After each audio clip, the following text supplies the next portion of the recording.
Good evening class 7 chapter 8 ratio and proportion start करने वाले हैं। आज हम इस चैप्टर में हम कुछ ही चीज देखेंगे, ज्यादा इसमें डिटेल नहीं है, ज्यादा इसमें समझना नहीं है, बस छोटी छोटी बातें जिसको समझना है। रेशियो जो होता है वो किससे बनता है? रेशियो फ्रैक्शन से ही बनता है। फ्रैक्शन जैसे हमने पढ़ा, जो भी क्वेश्चन ए और बी के फॉर्म में लिखे जाते हैं उसे फ्रैक्शन कहते हैं। अब ऐसे ही रेशियो बनता है। जैसे ए बाई बी हम लिखते हैं, इसको रेशियो में लिखना हो तो क्या होगा? A ratio B. अगर इसको वापस तोड़ के हमको फ्रैक्शन में करना होगा तो A fraction B, A upon B. यही क्या है? रेशियो है और यही क्या है? फ्रैक्शन है। प्रोपोर्शन, इसको हिंदी में, रेशियो को हिंदी में कहते हैं अनुपात। क्या कहते हैं? अनुपात। और प्रोपोर्शन जो है उसको कहते हैं समानुपात। ठीक है। रेशियो है ए रेशियो बी। अब एक और रेशियो होता है सी और डी। मान लो 4 रेशियो हैं, ये 2 रेशियो अलग हैं और ये 2 रेशियो अलग हैं। दोनों को जोड़ने के लिए हम प्रोपोर्शन का यूज करते हैं। प्रोपोर्शन का सिंबल ऐसे लगता है, यानी 2 डॉट है रेशियो और 4 डॉट हो गया तो प्रोपोर्शन। ठीक है। इसमें हम क्या समझेंगे? रेशियो को हम फ्रैक्शन में लिख सकते हैं, फ्रैक्शन को रेशियो में लिख सकते हैं, और इसमें कुछ अलग से इसमें है नहीं। इसमें 2 रूल होते हैं, 2 बेसिक रूल होते हैं जिनको हम अभी बता देते हैं। आगे आने वाले हैं, या आ सकेंगे या नहीं भी आएंगे, तभी भी हम बता देते हैं। जैसे हम रेशियो और प्रोपोर्शन को लिखते क्या है? A ratio B proportion C ratio D. ये हम ऐसे इसको फिगर आउट करके लिखते हैं। ठीक। अगर इसका रूल क्या होता है? प्रोडक्ट ऑफ मीन, और एक रूल होता है प्रोडक्ट ऑफ एक्सट्रीम।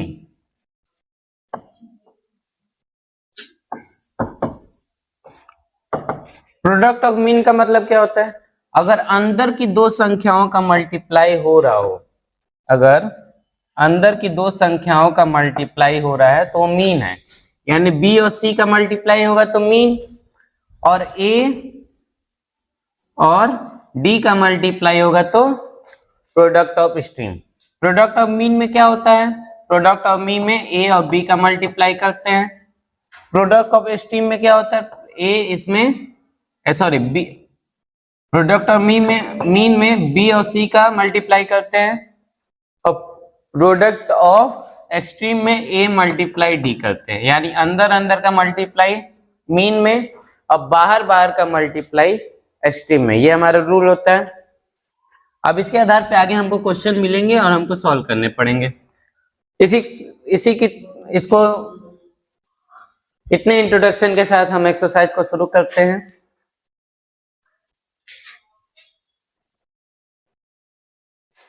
एक्सरसाइज से हम स्टार्ट करते हैं। 7B का फर्स्ट एक्सरसाइज है हमारा, express the following ratio in simplest form. ये जो रेशियो में संख्याएं दी गई हैं उसको सिंपलेस्ट मतलब छोटा करके लिखना है। जैसे कि हमारा फर्स्ट क्वेश्चन दिया है ₹48 रेशियो ₹112।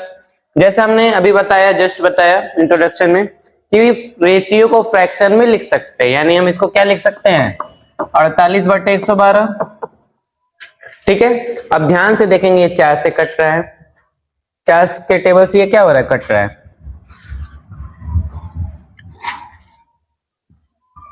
4 एकम 4, 4 दूनी 8। इसको 4 से काटे, 4 दूनी 8, 3 बगल में गया, कितना हो गया? 32, 4 8 32। अब ये किसी टेबल से कट रहा है क्या? ध्यान से देखेंगे, 2 से कट रहा है। 2 से कट करेंगे, कितना आएगा? 2 6 12, 2 14। अभी भी कट रहा है। अब किससे कट रहा है? 2 से। यहाँ 3 आए, यहाँ 7 आए। हम चाहते इसको बड़े टेबल से भी काट सकते थे, और इसको हम क्या किए हैं? छोटे टेबल से भी काटे हैं। यहाँ भी हम छोटे टेबल का यूज किए हैं। अगर हम यहाँ देखें, यहाँ हम इसको 4 से भी काट सकते हैं, इसमें कोई दिक्कत नहीं है। 4 3 12 और 4 7 28। अभी हमारा फ्रैक्शन क्या हो गया? कट के क्या हो गया 3/7, इसको रेशियो में लिखेंगे क्या होगा 3:7। ठीक है, आप छोटे टेबल से भी काट सकते हैं, बड़े टेबल से भी काट सकते हैं। छोटे टेबल से काटेंगे तो प्रोसेस लंबा जाएगा और बड़े टेबल से काटेंगे तो जल्दी कट जाएगा। इसी में बी वाला हम देखते हैं। बी वाला इसमें लिखा है 500 सेंटीमीटर रेशियो 50 सेंटीमीटर। जैसा हमने बताया रेशियो को हम किस में लिख सकते हैं, फ्रैक्शन में। एक जीरो से एक जीरो कट गया, 5 से 50 कटा 10 बार में, आंसर क्या आ गया 10। नीचे कुछ नहीं है, 1 मानते हैं, इसको रेशियो में लिखेंगे क्या होगा 10:1, ये हमारा आंसर हो गया। ठीक है, अब सी वाले बढ़ते हैं।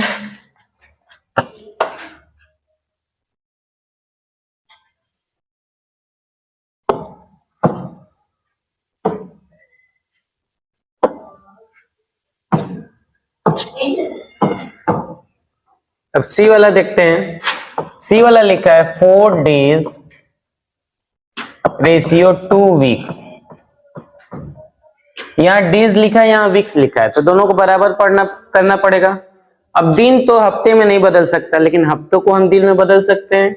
तो हमें पता है कि 1 वीक इक्वल टू कितना होता है 7 डेज होते हैं। तो 2 वीक्स में कितने होंगे 14 डेज हो जाएंगे। हम 7 से क्या कर दिए हैं 2 से मल्टीप्लाई कर दिए। अब कितना हो गया 4 डेज रेशियो 14 डेज, दोनों डेज में हो गए हैं। अब दोनों को हम क्या कर सकते हैं फ्रैक्शन में लिख सकते हैं। अब ये किसके टेबल से कट रहे हैं 2 से, 2 2 जा 4, 2 7 जा 14।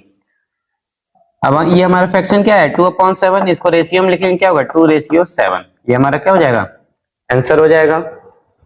ये डी वाला हम सॉल्व करते हैं। डी वाला देखते हैं 36 मिनट्स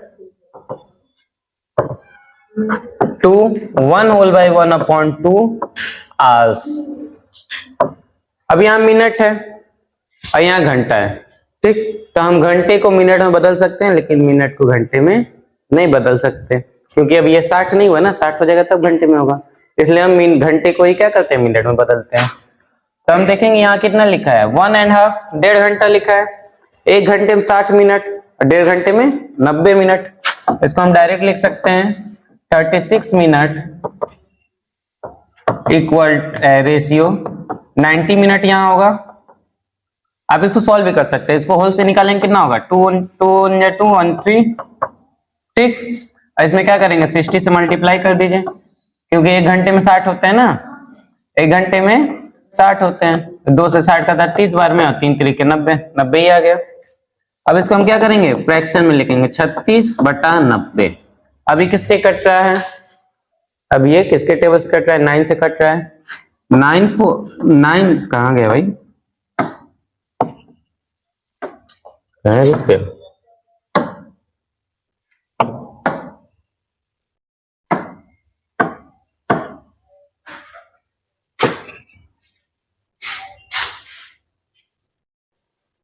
इसको 9 के टेबल से कट करेंगे, कहाँ बोल भाई 9 4 जा 36 और 9 10 जा 90। अभी अब किसी से कट रहा है क्या 2 से, 2 2 जा 4 और 2 5 जा 10। कितना आ गया हमारे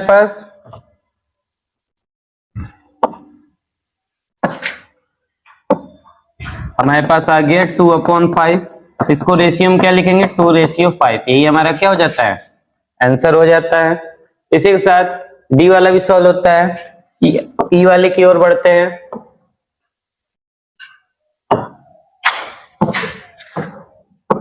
ई वाला हमारा क्वेश्चन दिया है 1:4 1/8 रेशियो 1/10।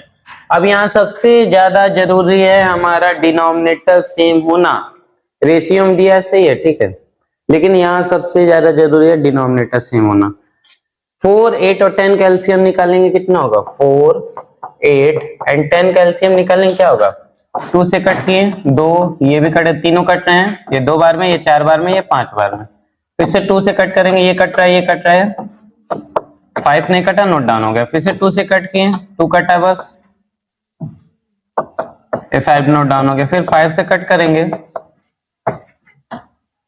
कितना हुआ 2 2 जा 4 4 2 जा 8 8 5 जा 40। एलसीएम कितना आ गया हमारे पास 40। ठीक है, अब डिनोमिनेटर में आ गया 40। 4 के टेबल में 40 कितने बार में आता है 10 बार में, तो ऊपर 10 से गुणा हो गया। 8 के पहाड़ा में 40 कितने बार में आता है 5 बार में, ऊपर 5 से गुणा हो गया। 10 के पहाड़ा में 40 कितने बार में आता है 4 बार में आता है। अब डिनोमिनेटर सेम है ना, तो इसको अलग अलग लिख सकते हैं हम। 10/40 रेशियो 5/40 रेशियो 4/40। अब ऊपर नीचे कट करना है, कर सकते हैं। ये कट किए 4 आया, ये कट किए 8 आया, और ये कट किए 10 आया। ठीक है, अब इसी को हम क्या करते हैं, लिख देते हैं 4:8:10। ये हमारा क्या हो जाता है आंसर हो जाता है। अब यहाँ पे हम एफ वाला को सॉल्व करते हैं। 4 आवर्स और 8 आवर्स। अब दोनों आवर्स में है तो इसको फ्रैक्शन में लिखेंगे। फ्रैक्शन में कट करके आप इसको आगे सॉल्व कीजिएगा। आपके लिए सेल्फ सॉल्यूशन दे रहे हैं, सेल्फ सॉल्व दे रहे हैं।